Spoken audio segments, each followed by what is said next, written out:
En 1977, sur la dorsale des Galapagos, le submersible américain Alvin découvrait, par 2800 mètres de fond, un oasis d'espèces inconnues baignant dans un bouillonnement de fluide jailli des entrailles de la Terre.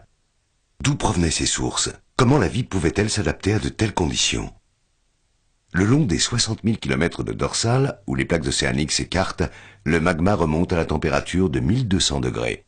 C'est ainsi que la croûte terrestre se renouvelle sans cesse.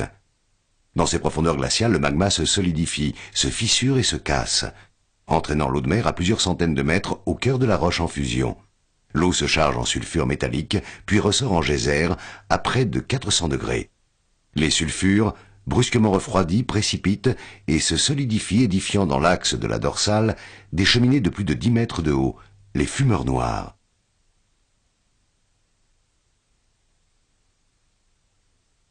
En l'absence d'énergie solaire, des bactéries qui se développent à plus de 100 degrés initient la chaîne alimentaire par chimiosynthèse.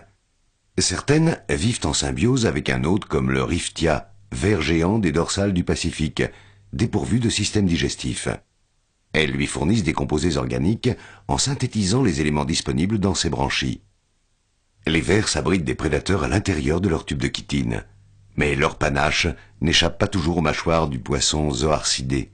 Ils sont colonisés par une foule de coquillages.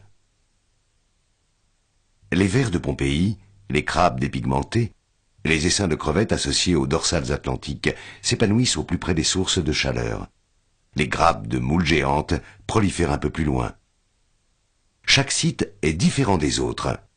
Sur à peine une centaine de kilomètres explorés, près de 250 espèces nouvelles ont été découvertes. Dans chaque échantillon remonté par le robot Victor, les équipes scientifiques de l'Ifremer traquent les mystères de nos origines.